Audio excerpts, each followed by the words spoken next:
विधायकों ने तभी तो इस्तीफा दिया जब उनके विधानसभा क्षेत्रों में काम नहीं हुआ। विपक्ष ने उनके विधानसभा क्षेत्रों में विकास की कोई काम ही नहीं किए। अब हम भी उनका ध्यान नहीं रखेंगे तो उन क्षेत्रों का विकास कौन करेगा। कानून में नियुक्ति और डिस्क्वालिफिकेशन के अलग अलग प्रावधान हैं। जो विधानसभा का सदस्य नहीं है उसे कैसे डिस्क्वालीफाई किया जा सकता है।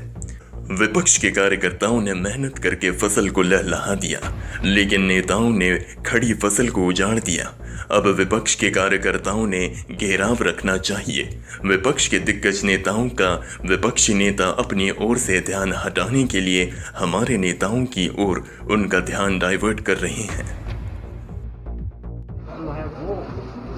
मैं कल बोल चुका इस विषय पे कि भाई कोई घोषणा थोड़ी की थी, कोई हमारी घोषणा पत्र में था या हमने कहा था या कोई ऐसी बात थी, ऐसा नहीं है। सर, उपचुनाव वाले विधानसभा क्षेत्रों के लिए 3000 करोड़ का बजट।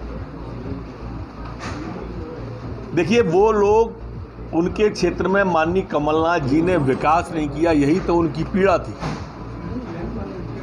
और ये पीड़ा अगर भारतीय जनता पार्टी भी नहीं हरेगी तो कौन हरेगा। हम मानते हैं कि उनके क्षेत्र की उपेक्षा हुई है, इसलिए वहाँ ज़्यादा विकास होना चाहिए। धरने पे पत्राचार तो चल ही रहा है। मुख्यमंत्री शिवराज सिंह चौहान बासमती को लेकर जीआई टैग यूपी सरकार। अरे बड़ी विचित्र स्थिति है कांग्रेस की। इनका एक मुख्यमंत्री कहते हैं कि मध्य प्रदेश के चावल को बासमती का दर्जा नहीं मिलना चाहिए। एक पूर्व मुख्यमंत्री कहते हैं कि बासमती के लिए हमारे संग धरने पे बैठे। एक पूर्व मुख्यमंत्री सुंदरकांड का पाठ कराता है, एक पूर्व मुख्यमंत्री लंका कांड के लिए शिलान्यास पर सवाल उठाता है। ये दो मुही राजनीति है कांग्रेस की।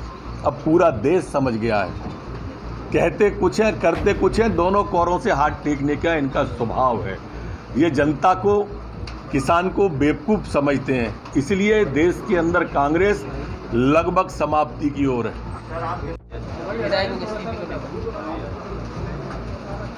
जो सम्मानित विधायक कोर्ट में गए हैं, मैं उनके ज्ञान पर प्रश्न चिन्ह खड़ा नहीं कर रहा,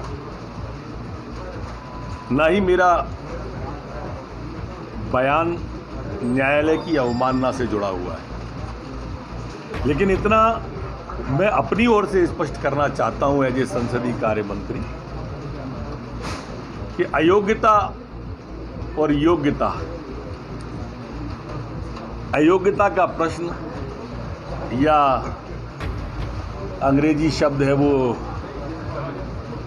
डिस्क्वालिफिकेशन का शब्द जब होता है जब सम्मानित सदस्य सदन का सदस्य हो। जो व्यक्ति इस्तीफा दे चुके, जिनके इस्तीफे मंजूर हो चुके, वो डिस्क्वालीफाई कैसे होंगे।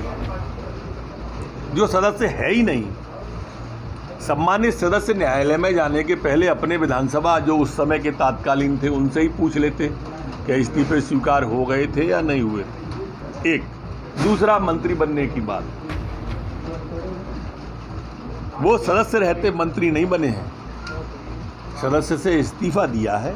और ये सब चीज़ें अलग अलग क्लॉज में, अलग अलग कंडिकाओं में अलग अलग रूप से बताई गई हैं। डिस्क्वालिफिकेशन की स्थिति को, अयोग्यता की, डिस्क्वालिफिकेशन की, इस्तीफे की और मंत्री बनने की, ये सब अलग अलग प्रक्रियाएं हैं। पता नहीं क्यों माननीय न्यायालय का समय जाया कर रहे हैं। ये अकेली बात नहीं है। अभी आपने कुछ दिन पहले सुना होगा, कांग्रेस के बड़े नेता ने कहा कि जी विधानसभा में इतने सारे प्रश्न लगे थे, इन प्रश्नों का क्या होगा।